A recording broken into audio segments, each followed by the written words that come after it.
Happy March. Good morning. Got a question for you. A friend wants to know, when spring starts to spring up and you see the green, what's springing up right now? Crocuses, Yes. Tulips. daffodil. Daffodils. Hyacinth. Do you go and clean out all the shrubbery and the leaves around it? Absolutely not. Oh, I just did that. Yeah, and tell me why not. Because there's all kinds of little critters down in there doing their job right now. And getting rid of the old stuff that happened all winter long, digesting the leaves that fell, and that provides food for the plant that you're trying to grow. When do you go and clean out the yard? Am I? Most of you should know, not until Mother's Day. Do you guys concur with that? I do. I lost my mom many years ago, and I just vaguely remember her telling me to leave all that stuff alone. But I so badly want to go and clean it out. And all the dead brush, I want to go, the long grasses, I want to go and cut it down. I couldn't remember when it was okay to do that, so thank you. That was not part of our conversation today, but see what you learned. Can you come? Thank you all being here today. My name is Leanne Balta, and I am a certified senior housing professional and a downsizing coach. By day, Betsy, you see beautiful Betsy in the back, always taking care of us. By day, Betsy and I help simplify real estate, and we attempt to reduce the overwhelm that occurs when you're making that transition. So that's what we do during the day. And I would like to take a moment to allow they don't know that I'm doing this.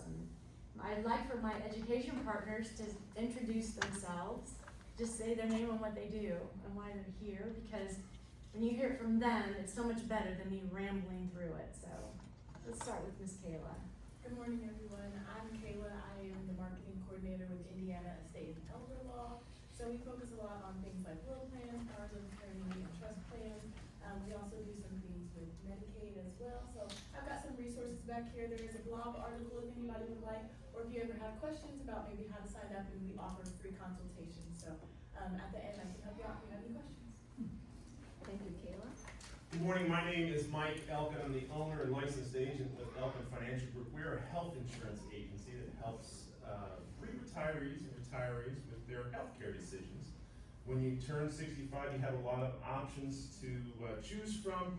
We help you navigate that process, take some of the stigma and complexity out of it, and we are offering a document back here called What My Loved Ones Need to Know, which is a very good document to have if you are trying to get your things in order on stuff. So it covers a lot of different areas on it, and we'll get that to you. I think everybody should have a copy of it, and then we'll get some information here and send you an electronic copy so that you can share that with your friends and relatives too.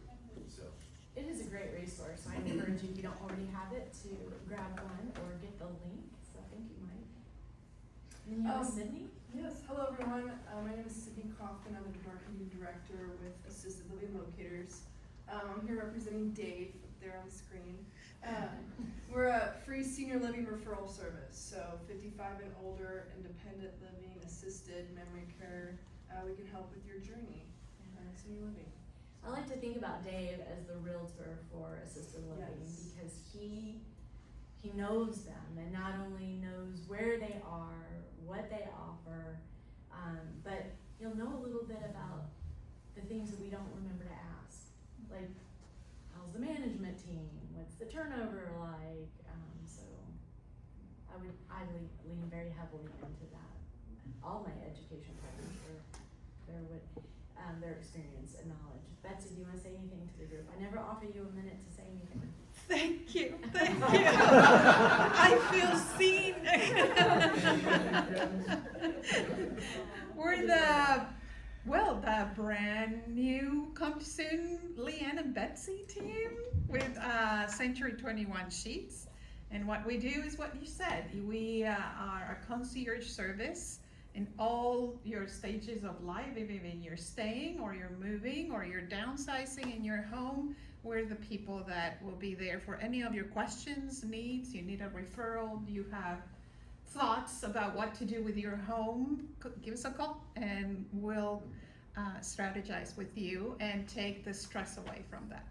That is not to say that we have all the answers to your questions, but it helps to know what your questions are because we're out and about and we're networking with wonderful resources, and so we want to know what concerns you so that we can try to partner you with the next step.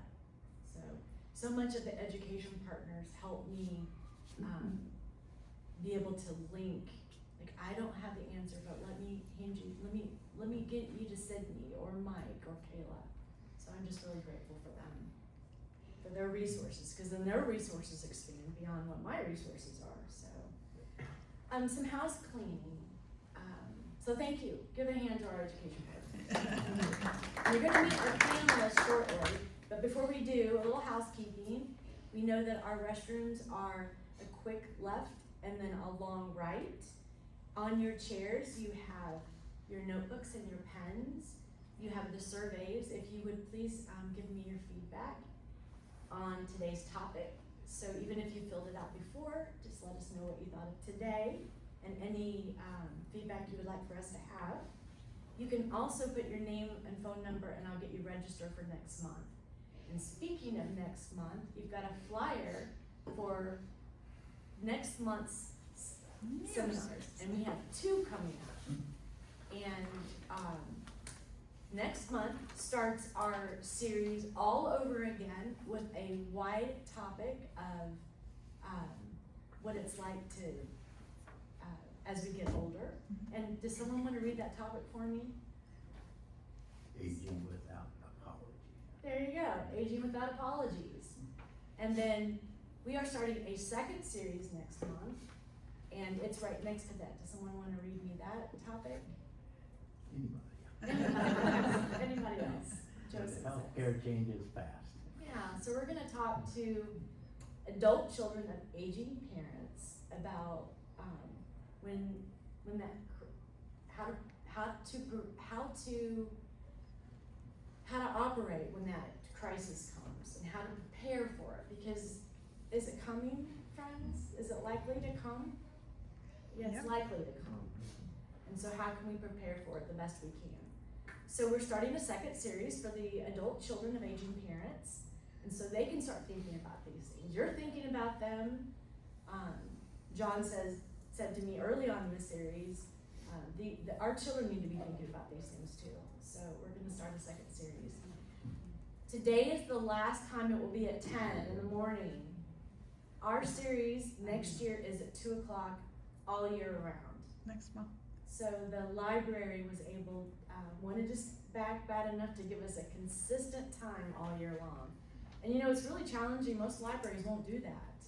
And so I'm super grateful and definitely consider the library a huge partner in allowing us to be consistent in that way.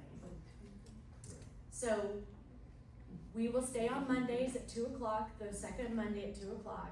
The adult children of aging parents will be Tuesday, the third Tuesday at 4:30. It'll be later, the thought being that they're still working, right? They're still working, but maybe they don't have young children at home, so maybe they can come and see us before they get home. All right. Without further ado, let's see, feedback, all of that. Okay, done. See? My friends over here will read about them bringing notes, or I'm like, you should see my note stack.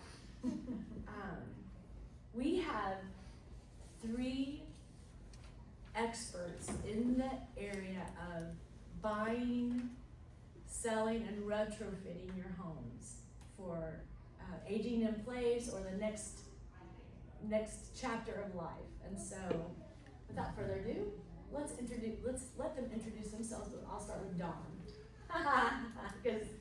Because why? I don't know. I just give because you're the one I like to give the hardest time to. I think. You see how Dawn. she is? Okay. Again, my name is Dawn. I'm the local sales manager for Village Cooperative of Westfield. Village Cooperative is a unique style of home ownership for 62 and better. Do you want more? Thank you. No, I think we'll ask more later. Thank you. But did you hear that? Did Can you you say hear it me? one more time? She's serious. Could you guys not hear me? Yeah. Okay. They all heard me. Okay. I just think it's so unique and so special that, yeah, It is special. it It is. is unique. Yes. And It's not for everyone. It's not for everyone, No. but we can go into details later. Okay, sounds great. Miss Nikki? I'm Nikki Stimmick, and I am a sales consultant for Davis Homes, and I manage our Epcon community. It's a lifestyle community in Brownsburg. Excellent. And then you have Miss Lori. Hi, I am Lori Redford. I am an occupational therapist by trade, and currently I work for two sister companies. The first is called True Blue of Indy North, and it is a handyman and senior home modifications company. So Jason over there is the owner for that one. And for both of the companies, I am certified to do home safety evaluations, so I can come in and make recommendations about equipment or changes to the home to make it possible to stay there throughout your aging process. The second company is the sister company, Hoosier Mobility Solutions. So we have all kinds of mobility equipment, and we have a retail location in Carmel. Excellent. So one of the things when we live in our homes, it's surprising how we get used to our homes. We navigate our homes where they're the way we like them. And change happens so slowly, or it can happen slowly. I guess it could happen really fast, but it tends to happen slowly. And so it's just so nice to know that there's someone and that can come out and with fresh eyes and take a look at what small changes or big changes that we can make in our homes. So I really appreciate that. And I am also trying to find where my first question is. Here we go. All right. This is the downside of not having page numbers. Okay, we're actually going to talk to Lori first. Lori, when you walk into a home, what are you looking for initially? When it comes to aging in place, or retrofitting your home, what are you looking for?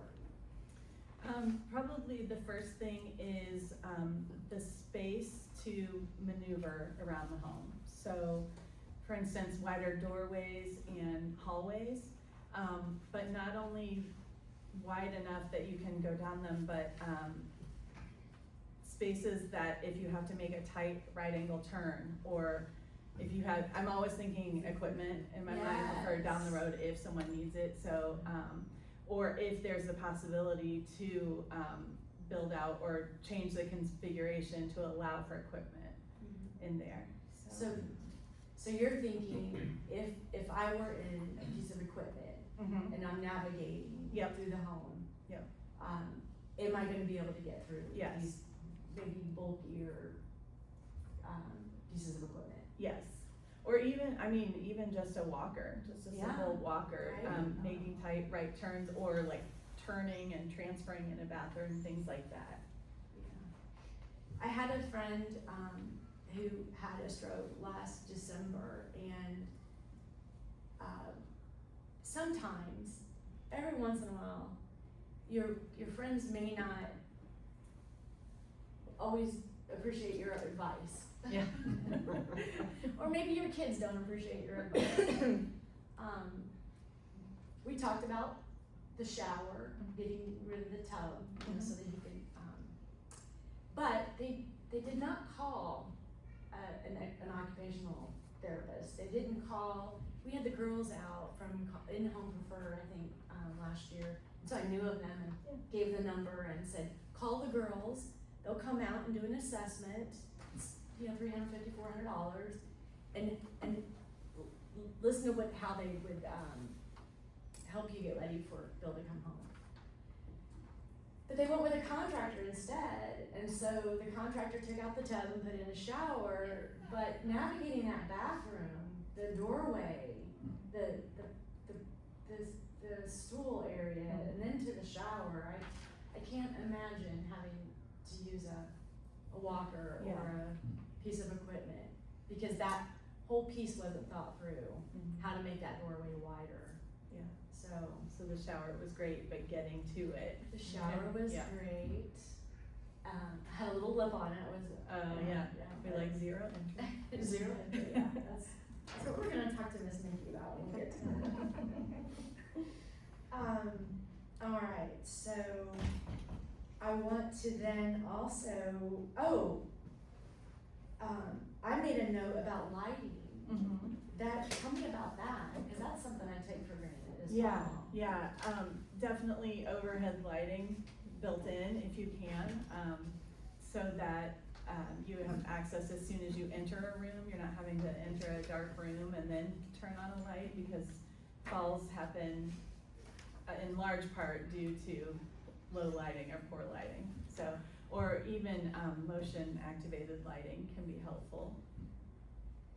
So not huge changes. Yeah. I mean, a doorway may be a huge change, but Right. lighting and just making sure that there's room to navigate.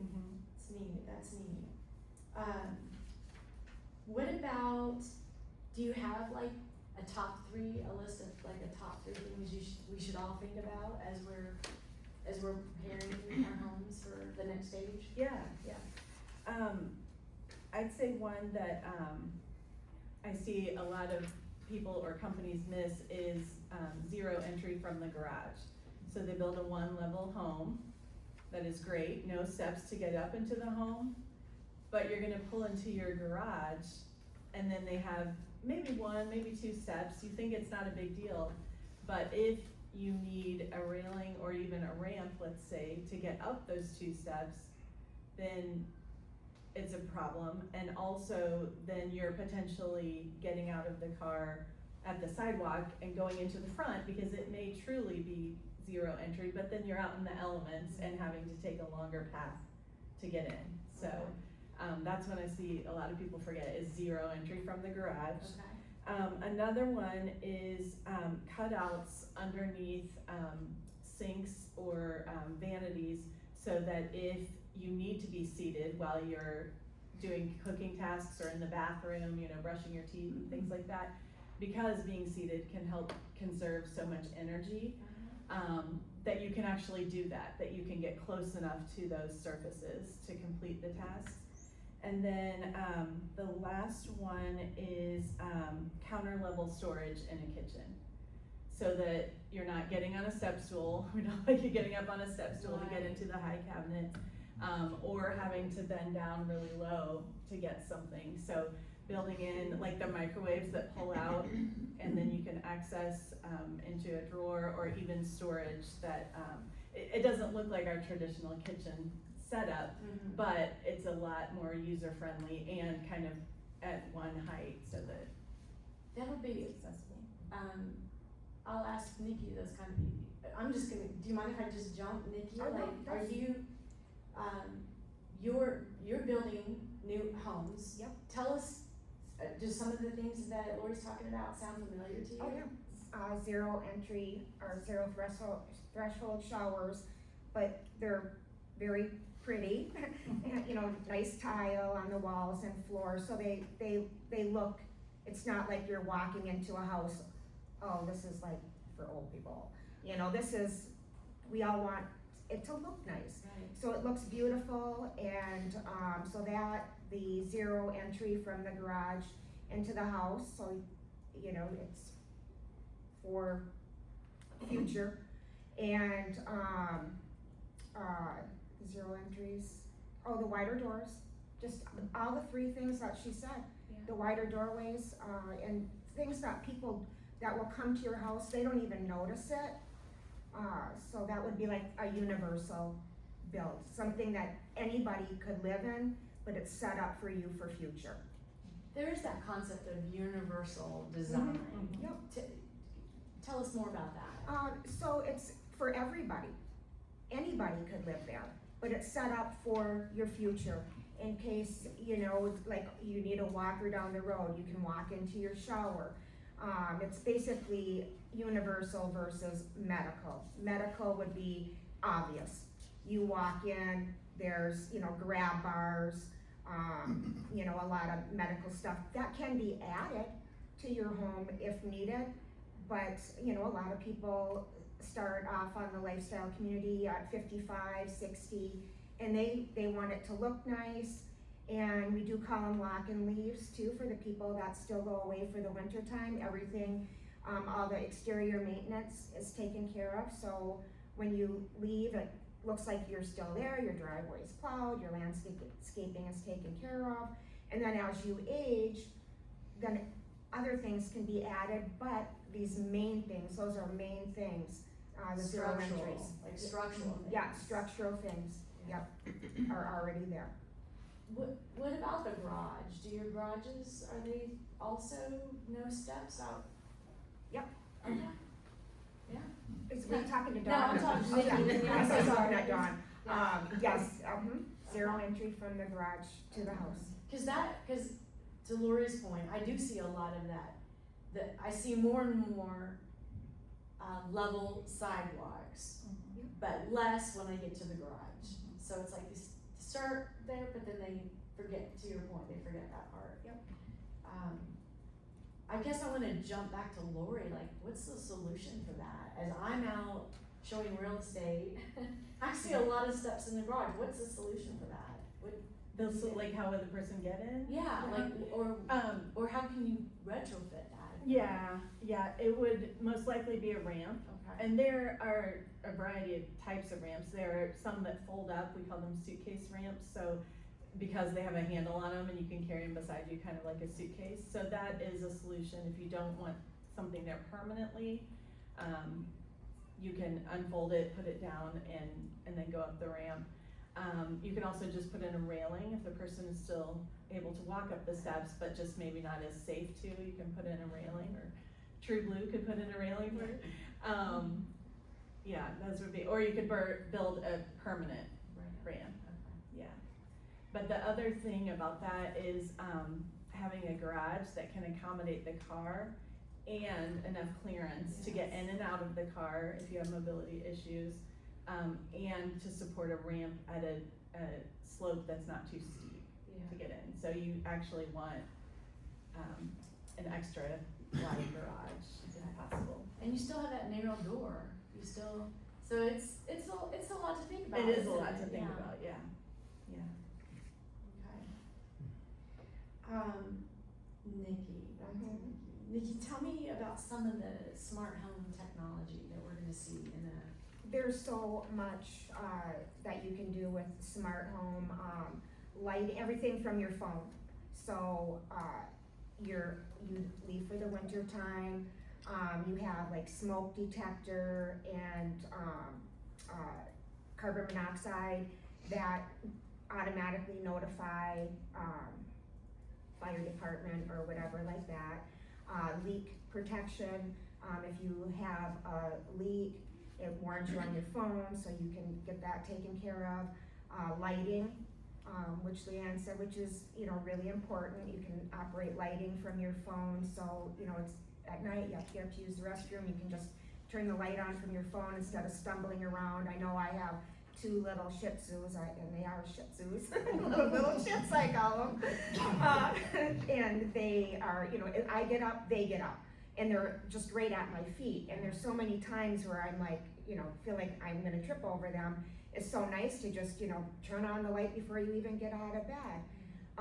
Of course, the ring bell camera is essential for every, you know, if you leave or not, you can always see who's at your door before you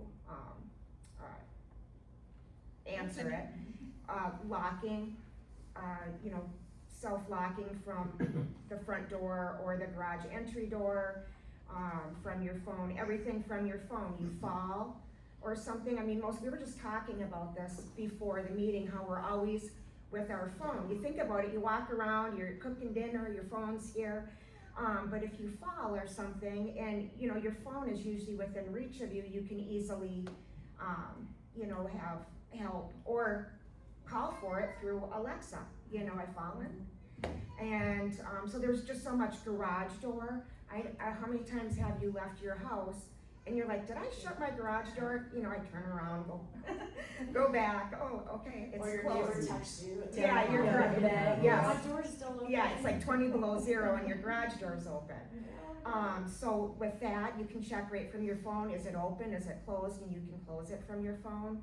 So, there's just endless things that you can add for all of that stuff.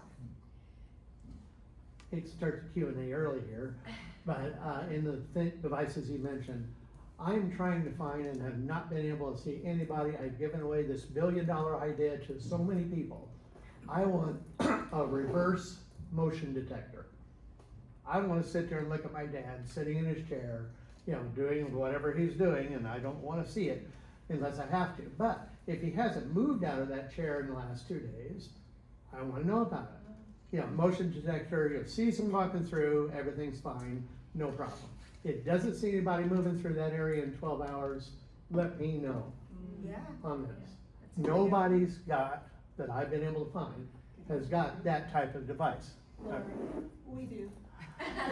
I want Lori's your number. mom Yeah, Lori's mom lived several counties away for many Mhm, months, so mhm. mom's with you now, isn't she? She's with us now, but we're taking her back in April. Okay. Okay. So you had it for the winter months? Yes, I wanted to make her see how easy it was to live with us and want to live with us the rest of the year, but she wants to go back. But we've got. I got the same situation here, so. And he's just on this side of town and I'm in Fishers, which is just as much as being several counties away. Yeah, to Unless you're get there, driving so. several counties away. So yeah, Lori, would you mind just sharing just a couple of pieces? It's Lois. but- Lois, I'm sorry, Lois. You can set it for the security part, or you can set it for, it reads out, my brother takes care of that, the technical part, not me, but it sends information like alarms, she has no movement detected in thus and such amount of time, and you can change the time, I think, of 1 hour, 2 hours a day or whatever. And it has the carbon monoxide, or whatever, all that stuff, almost everything. But I'll give you the name of it. Please, let's Connect, get together. make a connection. Yeah. See Lois if you have any more questions. But while we're talking to our friends, we've got Stephanie Sunday from Creativity. Creativity. Creatability. You're good. So, Nice.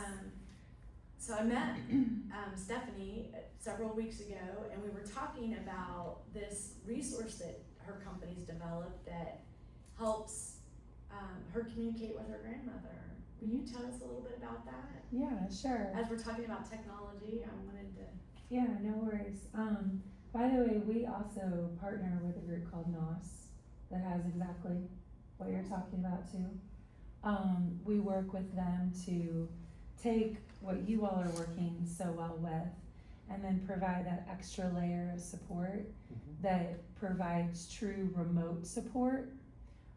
Can have some sensor-based items like if the stove is turned on and it's on for, a longer period of time than it should be, then the first instance that will happen is through the tablet or phone, whatever is set up, that person will actually have someone speak to them and say, your stove is still on, you need to turn your stove off.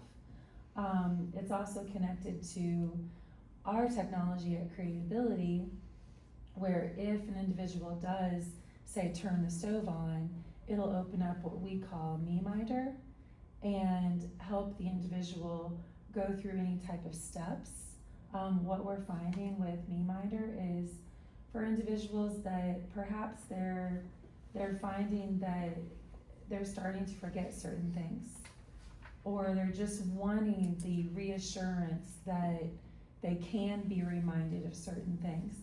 This is a way to be able to do it, and for the steps of that process to be spoken out loud either through the device or through earbuds that are connected to their device, which they've saved several marriages, I've heard, with that. Simply because, you know, you have couples that are practically having to shout at one another so they hear each other, but they also need to be reminded about like when to take medication. And the fact that our reminders are built in through the device, specifically tailored to their needs, and they can hear it through their earbuds, or their hearing aids or whatever it might be, then we've been told that couples are like, I'm finally not having to remind my husband or my wife 20 times every single day to do something. This is magical. Side note to that, there's a lot of research out there that has shown that hearing loss directly relates to memory loss. And so just, it's also helped people when they do wear their hearing aids or their earbuds and are using one of the devices, because that correlation, it gives them a reason to wear them.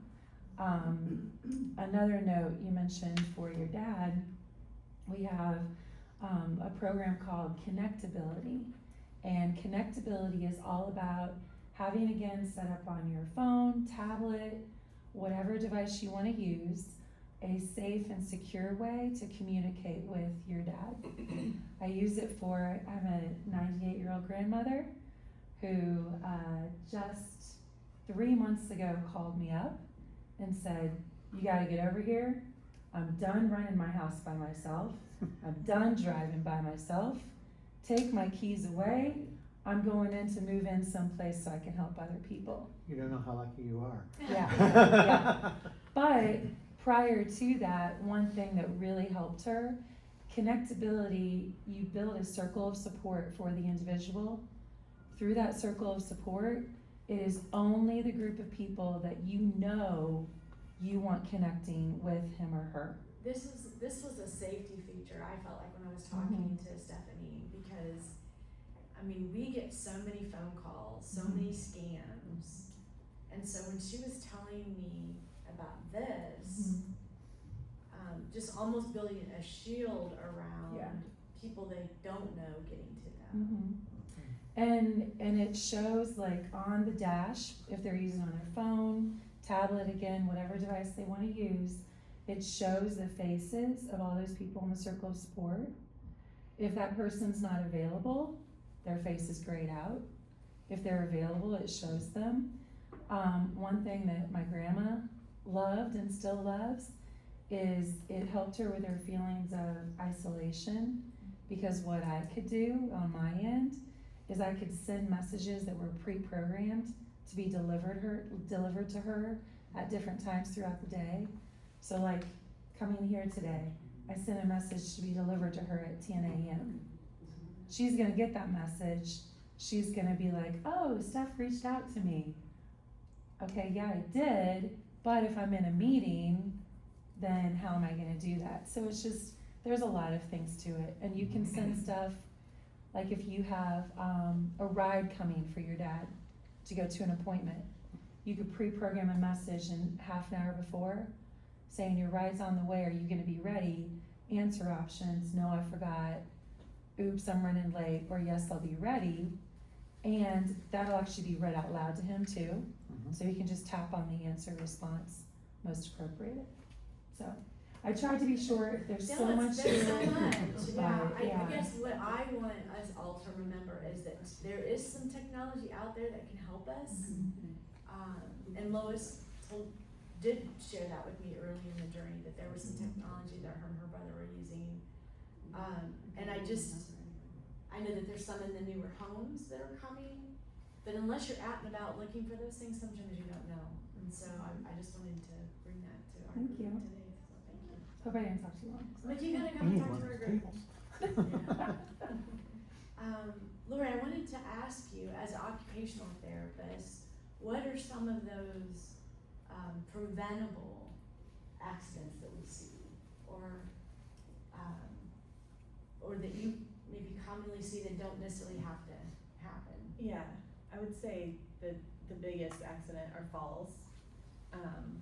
Whether it's in the bathroom because of moisture, or it's uneven spaces, like transitions on the floor, or clutter, there's just too much stuff to walk through, or even, people that think they're safe and can walk on their own, but we find they're really what we call furniture walking.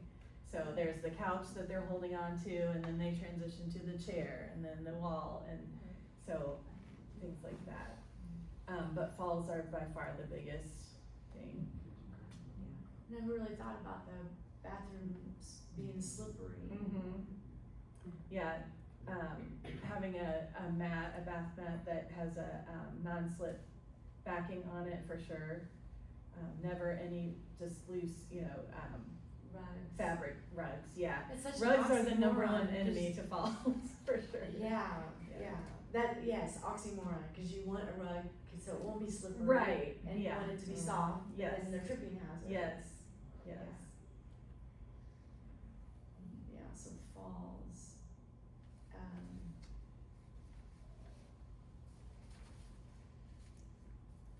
I guess, Nikki, I wanted to talk to you a little bit about,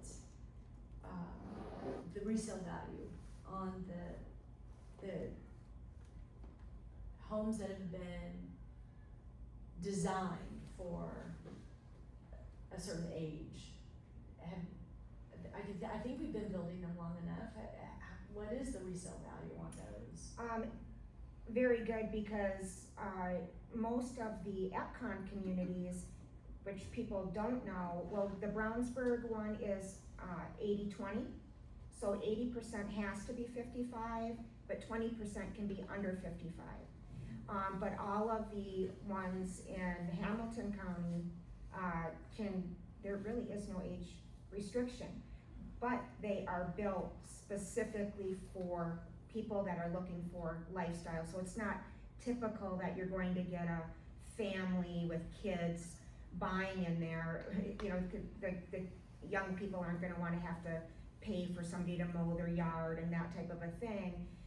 But at the same time, we have a lot of different situations. You might have somebody that's not quite 55 yet, but they're retired, they wanna travel, they want this type of living. And then also I'm working with a family right now where the parents are in their 90s and the daughter is like 60. And she's selling her condo, they're selling their house, and she will live with them knowing that ultimately it's going to be her home. I mean, you just have a lot of different situations, so the value is good. It's not just for one type of a buyer, it's for a lot of different situations. I also think that we're about to experience a situation where there's enough people that have been in their family homes for 20 or more years that are looking to maybe a smaller, I wouldn't say smaller as much as I would think about just an easier home to live in. And those may be assets for. Without a doubt, all of the EPCON communities have clubhouse with exercise facility, pool, pickleball, bocce ball.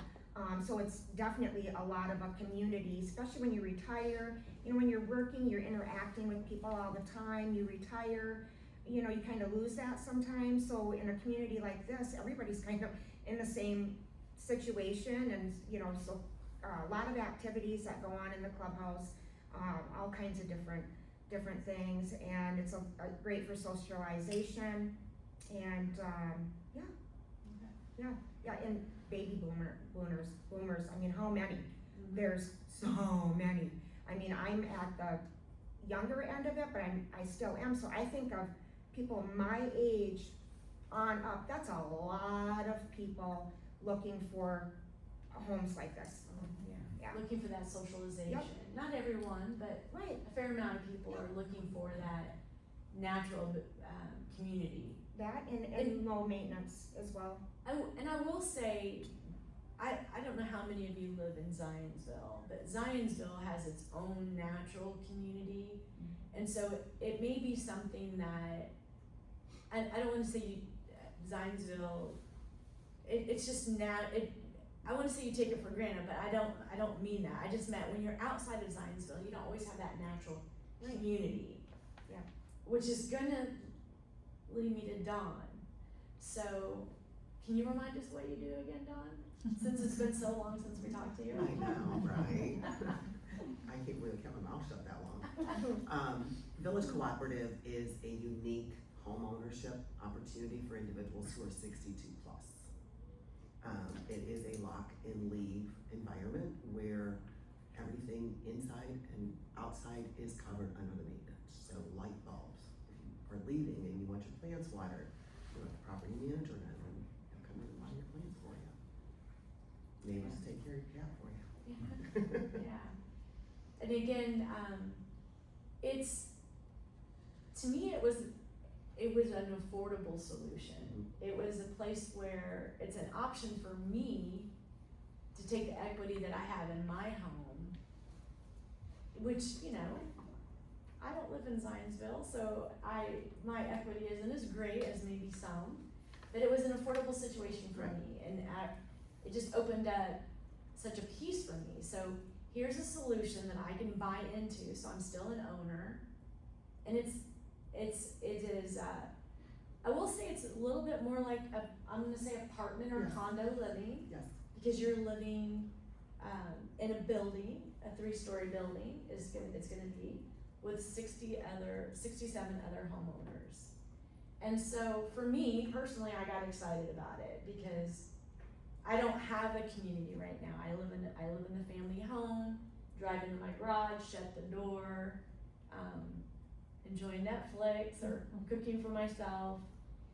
But I like the idea, and I believe in the idea of community and it being such a helpful tool for our minds as we grow older.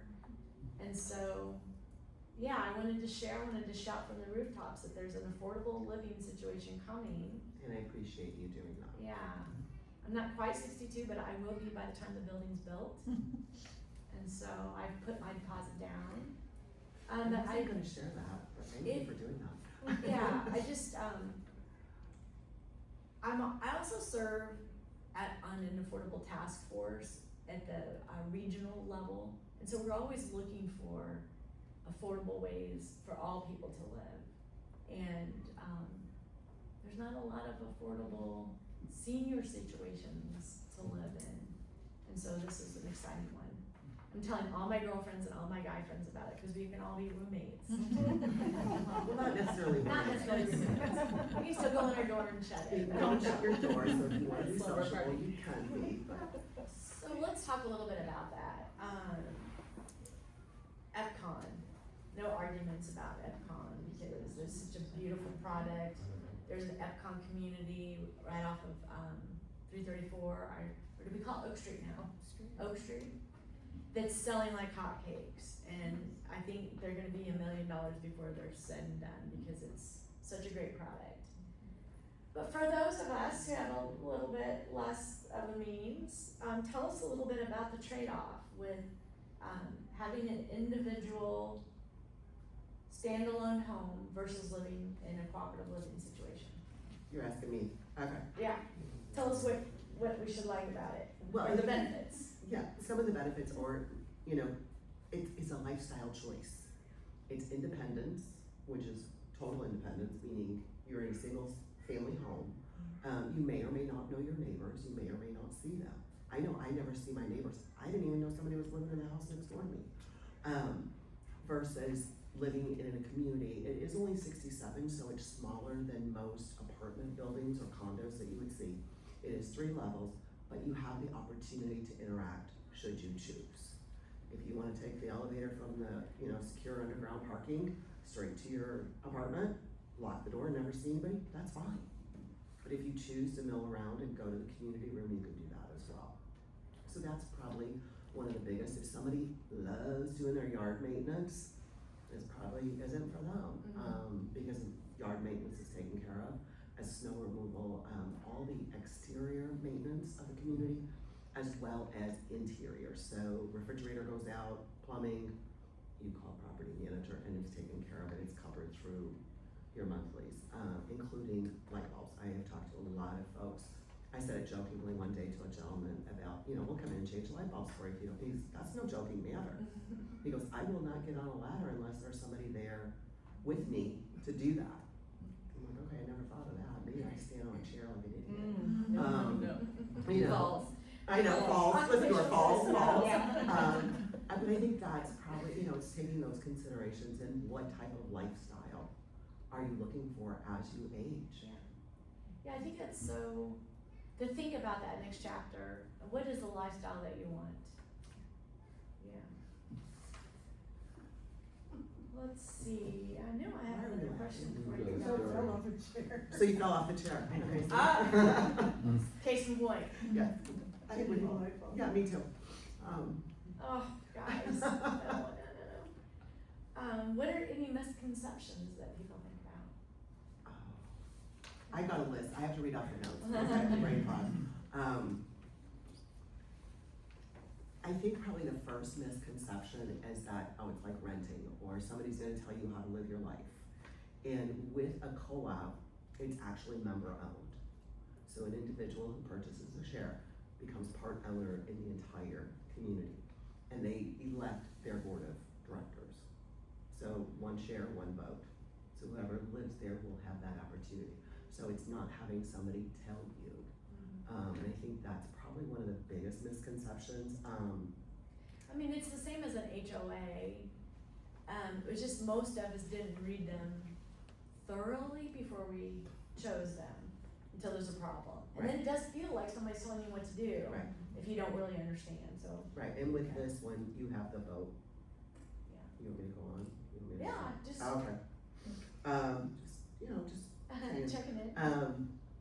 Some of the misconceptions also is that this is senior living. I have been in the industry of senior space for 20 plus years. This is not assisted living, this is not independent living as you would see in a senior, housing opportunity. Yeah. Okay, it is independent living. It gets confusing as to what that really means anymore. So we are a standalone. We are not a healthcare facility. There are no Medical healthcare- amenities. no medical right, amenities on site at all. Yeah. Okay. That you can't, like when you're at home, you can still have people come in. Absolutely. I mean, that's your home, so you can still have a home care come in or a non-medical, care come in. Right. Yeah. One of the other ones, a lot of times people think that they have to participate. No, you don't. It's just like, your regular life. If you don't want to participate, you don't have to. But there are, opportunities to get to know others. I think as we age, our friend circle becomes smaller. It's a natural course of life. So if you wanna have margaritas with the ladies, in the common area, you're more than welcome to do that. If you choose not to, that's okay too. There's hobby rooms. So the members will decide what those hobby rooms look like. What are they gonna do? There's a fitness center. So it's your choice. It's awesome. I'm gonna pivot back to Lori. If someone were building this next year, what 3 things would you have them do? What are the 3 most important? If they were gonna build with Nikki, what do you wanna make sure they do? Well, your homes are all first level. Yeah, she's already. Okay, yeah. She's So already got it. She's already negotiating. She's like, Yeah, oh, I yeah. have to use these 3 So- because you already do these 3. I was gonna say a primary bedroom on the first level. Go ahead and build in the bathroom the size you need and with the amenities you need. So build in a bench and your beautiful tile, Again, it doesn't have to look medical. We like universal design that is set up for anyone with any ability to use it. So, and then the other one was the garage access. Yeah, just having enough room to get in from the garage and Think ahead. yeah. Go ahead and get that wider garage. Yes. Yeah. Yes. Yeah. Those grab bars are gonna get sexier as we get older, right? They already are. They build them into towel bars, which I like and don't like, because you should never ever use a towel bar, right? It's not secure. But they build a grab bar with a towel rack underneath it, so it's functional and more stylish, yeah, but they make them in every different like finish and yeah. And I mean, I would like a grab bar in my showers, you know, I mean, it's not that you have to be like totally reliant on it and able to not move your body at all, that you need it, like it's just a good safety, But once you start, you don't stop. yeah, exactly, yeah. Yeah, and I can't stress enough about having the right people do the job and not, you know, I love my local handyman, but just making sure it's the right person doing the right work. This is gonna be open to all of you, so whoever wants to answer.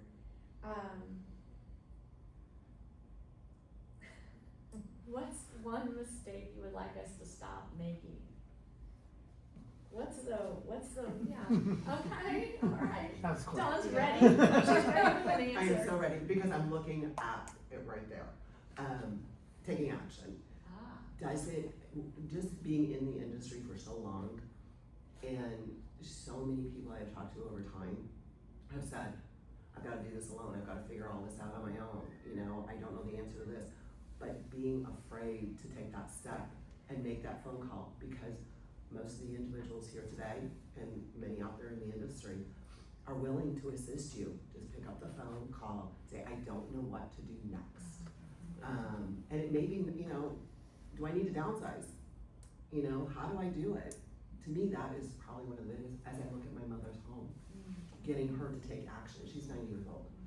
It's, so right there, I mean, speaks volumes. I love that saying.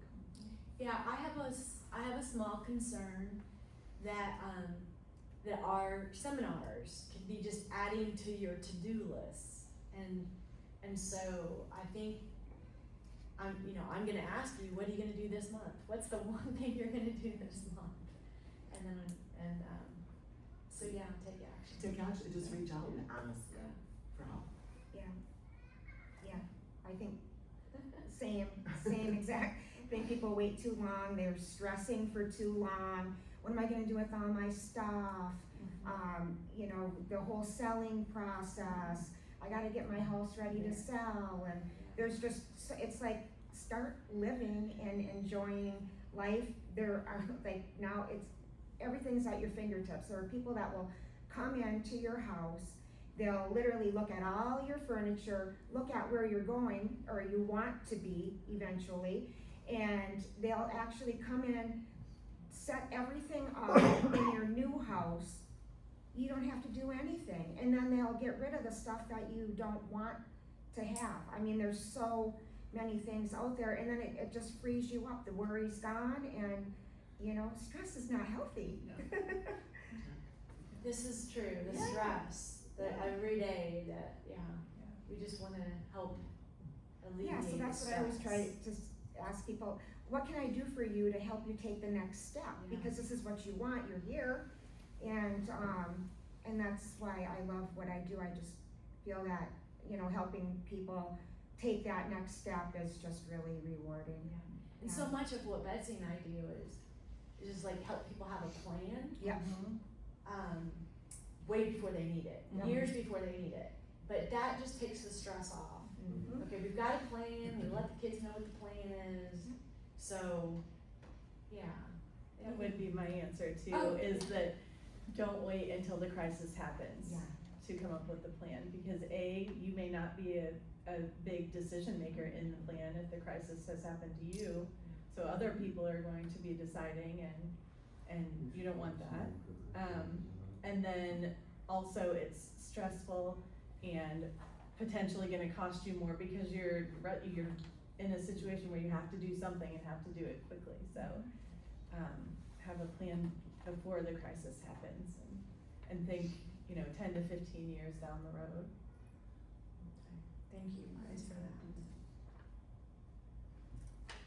I did meet with I'm gonna butcher this, but a therapologist.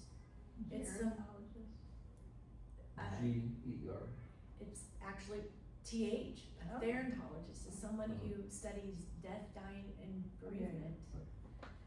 And so, just the sweetest, loveliest human being, and she really helped me think about that. Even the planning process for passing away. Did I have a plan? Did my kids know what that plan was? Did I create the plan that they just had to follow the plan? And what a gift that is to have those things in place. And it was just, yeah, pick a plan, any plan. That's good. Thank you for that. All right, I'd like to open it up for some questions now. Yes. Where your community is? We are just in the beginning phases, but it will be at 146th and Ditch in Westfield. Where? Westfield. Westfield, Westfield. Westfield. I don't know where is it. North, up north. up north. Oh. Up north. Do you have any community for you, like, Zionsville. Yeah, I like it. There is, like hers, the cooperative living, hers is the first one in this area. Yeah, they're in With 13 states. 13 other states. Just Minnesota, one star fifth here. Iowa, Texas. Kansas. Cool. But it'll be the first one in Indiana. And you can imagine why. Indiana, it's the last to get anything new, I think.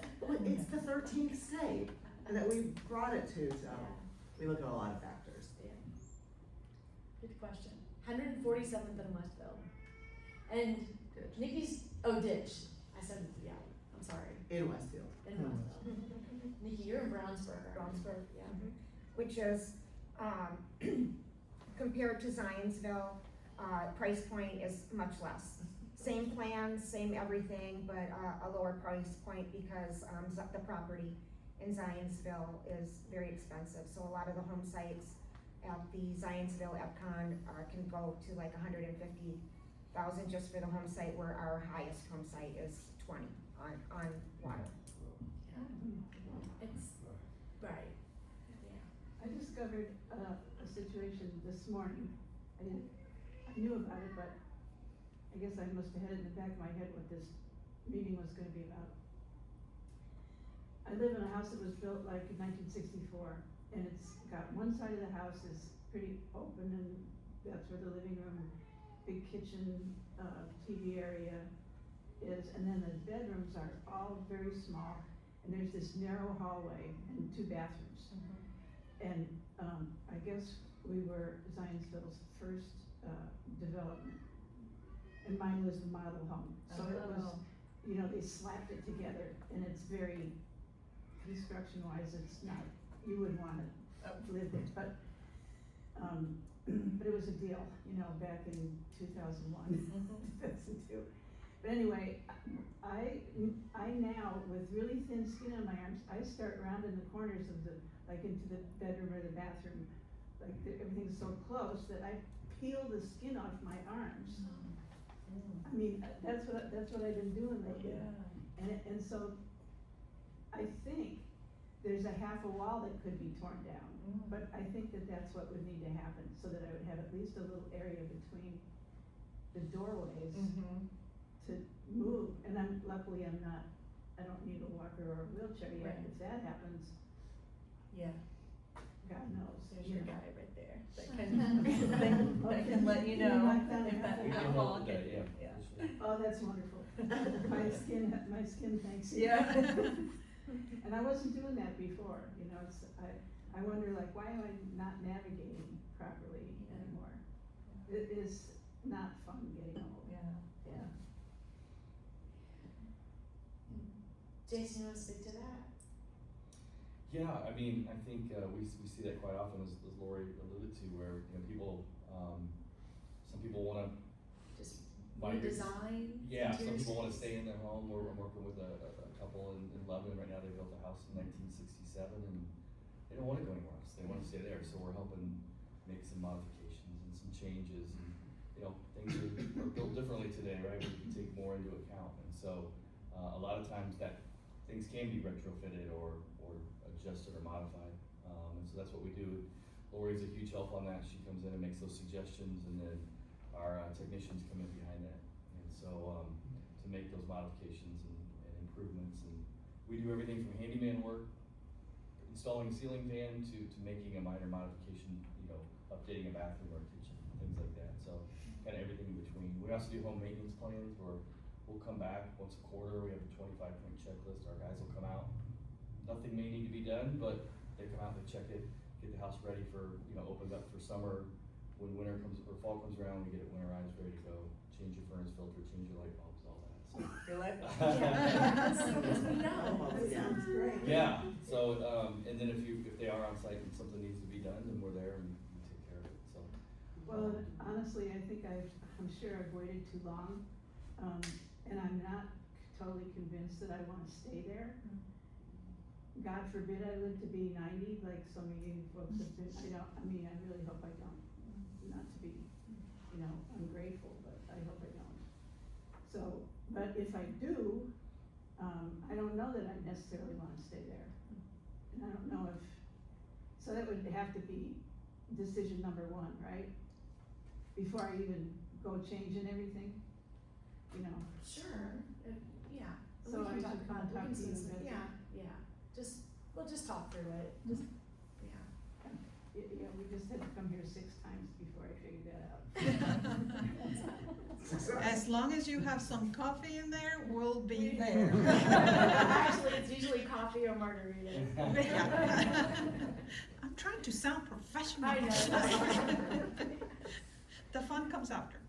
This should be called procrastinators Anonymous. To my point.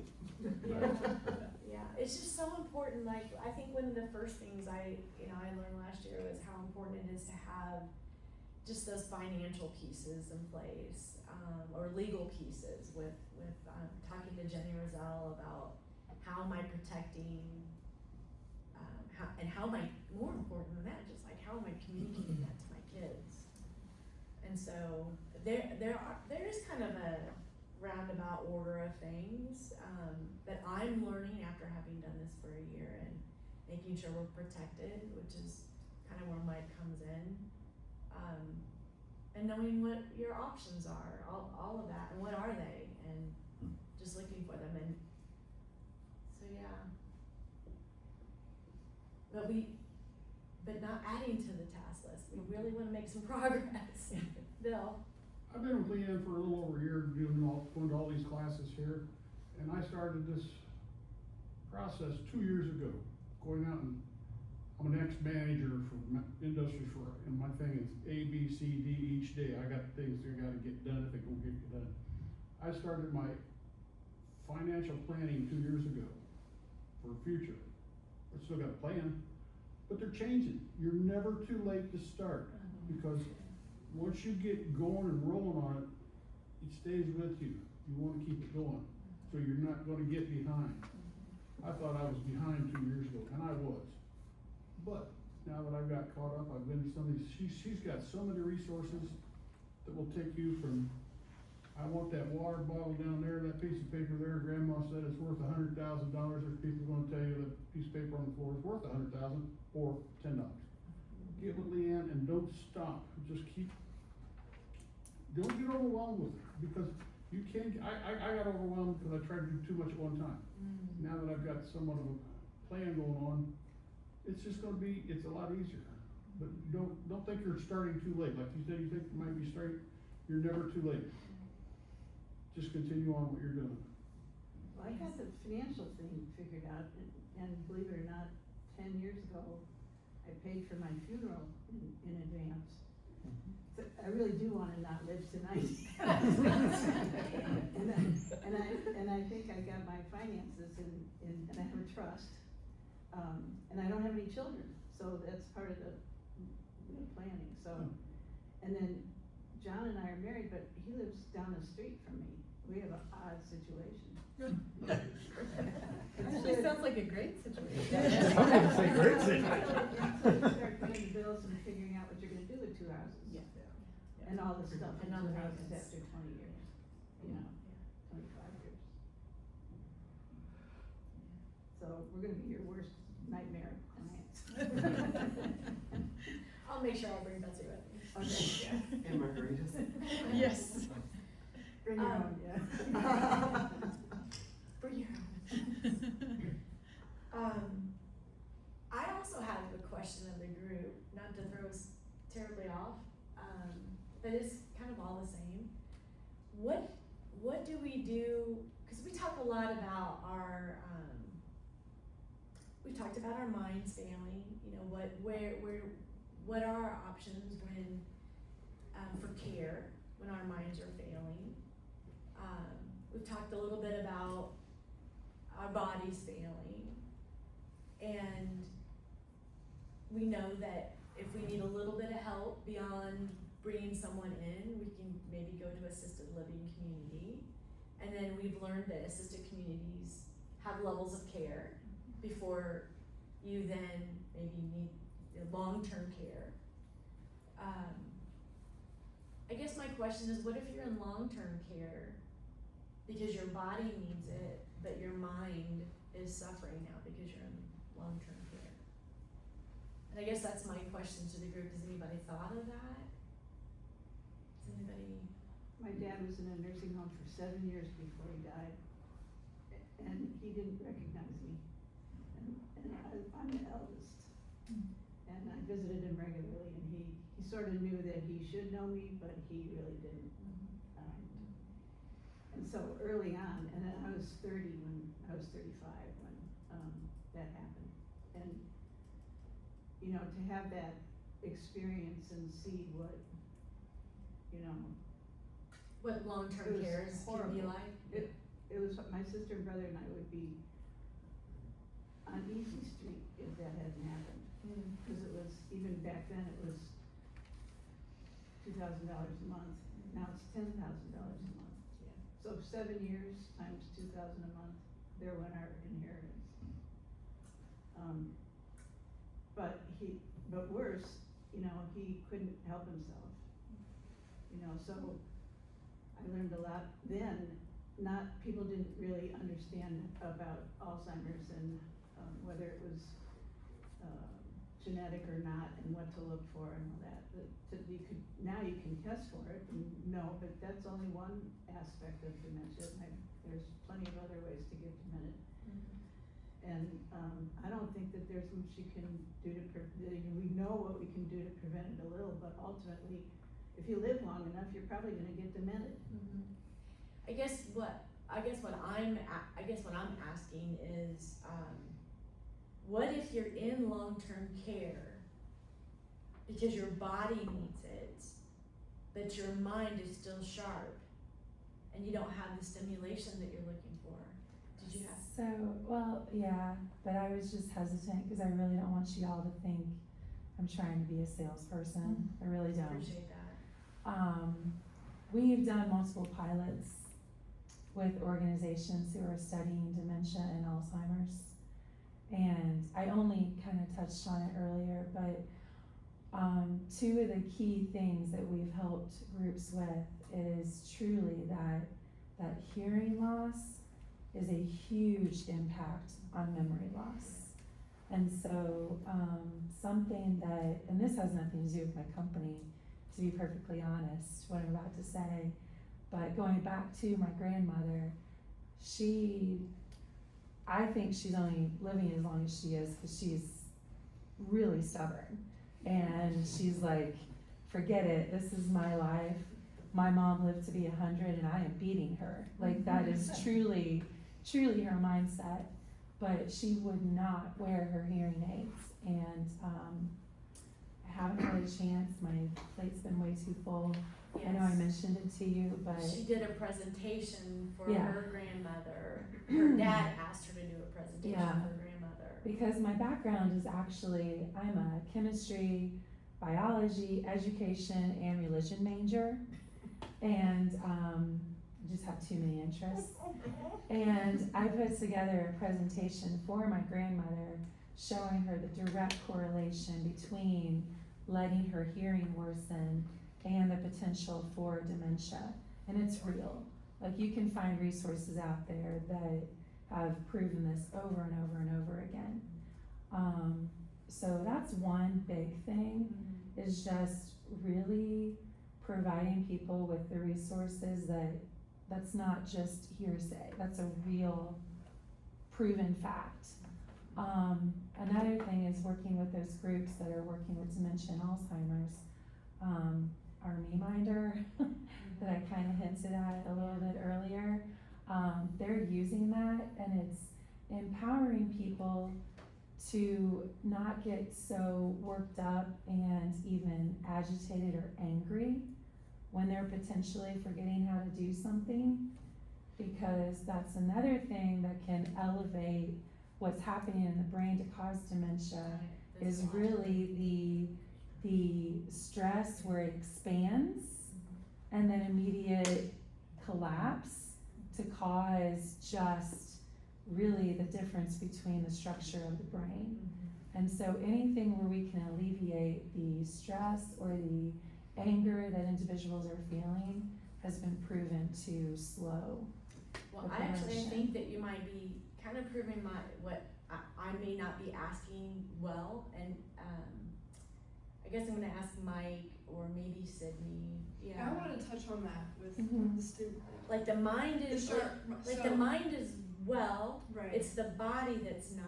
Right. And how do you keep the mind stimulated in an environment that's not stimulating them? Well, I was going to touch on that because the goal of a lot of these communities are in long term as well as to prolong life, but also improve the quality of life. And so that is the goal with most communities, but it's really important as, if your family member is in that community, that you are talking with the staff, that you are letting them know, you are in the meetings about their care plan and the steps moving forward. And if that's something that you notice with your loved one or whoever, that yes, their body is failing, but their mind is still super sharp. Okay, well, is that established in their care plan? Okay, are they getting stimulation time outside of their room where they could be doing a puzzle, or they could be outside if it's nice, or they could be visiting with others? That is definitely something that to advocate for, and hopefully the communities with that goal in mind will advocate for the resident as well. Are you familiar with is it Steepa Snow? Yes. Tipa. Yes. Tipa Tipa Snow. Yes. Yeah. Do you know if there's any communities around here that are following those best practices? I believe my boss Dave, he attended a Tipa Snow conversation. I think it was a couple years or a year ago. But he noticed there was a very limited number of community representation at that event. Yeah. So I can't speak on that directly, but Yeah, I hope okay. so, yes. Thank you. Prior to doing this, I've been in that industry. Sydney, thank you so Yes. much. Thank for- you. Yeah. But with Tipa Snow, she is a national educator when it comes to dementia and the causes and treatments. Individuals can become certified as dementia practitioners, if you will, or caregivers, and learn more. Do people take advantage of it? Oftentimes, unfortunately, no. So it is looking at what are their programs. Do they have a specific group that focuses on dementia care in their memory care units? What are the qualifications of those individuals working there? Tipa Snow is not cheap to attend one of her conferences. However, she has multiple training sessions on YouTube. So anybody can go. I know I was fortunate to go to two of hers live, but then also many times requirements for my education was to attend her online. And would a community that's practicing her best practices, would that help take care of an individual that is cognitively great, but physically, I guess what we're looking for what would you do? If you knew that your loved one was in a community, a long-term care community, where their mind was not being stimulated. I'd move them. Okay, you didn't, yeah. I'm serious because there are those options, Other places, other environments? Well, I was just gonna say, I'm kind of the bearer of bad news, I think, but I think that at the stage of long-term care, like skilled nursing facilities, unfortunately, the shortage of our medical staff and the demand we have for care, I think one of the first things that gets cut is enrichment, so like activities director, and especially when someone is not particularly mobile or cannot use their body very well. And the OT in me hates that because, not dementia aside, just community is important for us just as beings because we need to relate to one another and to feel a part of something and so I don't know that you're gonna find much probably at that point in terms of the facility organizing that. I would hope, but I don't, I suspect not. If it were my loved one, I would almost insist, if I could, that they eat in a community dining room, because I think that's the first thing. People retreat back because they feel they can't feed themselves as well anymore, or, you know, they're kind of depressed, they don't wanna go out but that is probably your number one chance for socialization in that environment. So to not eat in the room, to go to the dining space. That's good, that's good. And a lot of people I think would fight you on it that were living there, but I would almost make it the requirement, like just everyone goes to the dining room, you know. And then the other thing is, so, you know, podcasts, listening to music is a huge thing for people and brings back memories and they can relate to things, or, you know, and so, having opportunity, even if it is in their room alone. I would hope it's not, I would hope it's in a community setting, and my ultimate dream, I heard of this once, I think in like a Norwegian country, but they had a preschool and a skilled nursing facility together. And so the kids would come and interact with the elders all day, and they would get so much out of it, and the elders would get so much out of the activity, and just I think opportunities for engagement with a wide range of people. Leah, can I also touch on something as Please. well?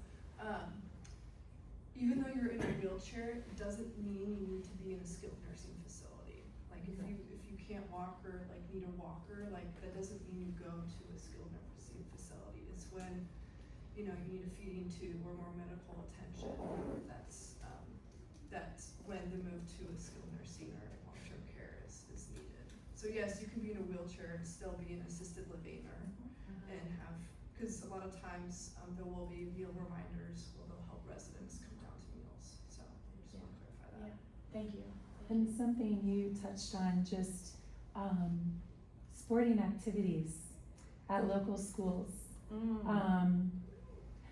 I coach volleyball at Colonel High School, and at Colonel High School, all of the coaches we're constantly trying to reach out and have nights where we have different Like communities, things like that come out and be a part of it, because we found that getting communities engaged there not only helps those that are in the community, but holy cow, the impact that it has on the players on the court, to see, like, those have been the absolute most devoted fans.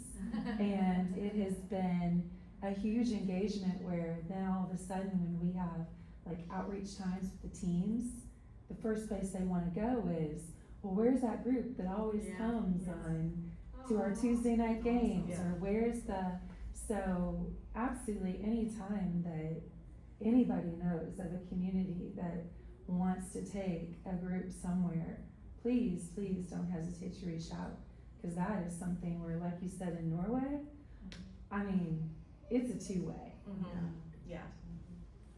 Any other questions? Well, I had a nursing home practice for years, and I quit because it was too draining.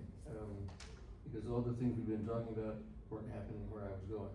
And one of the things that happens with dementia is you lose your sense of, initiative.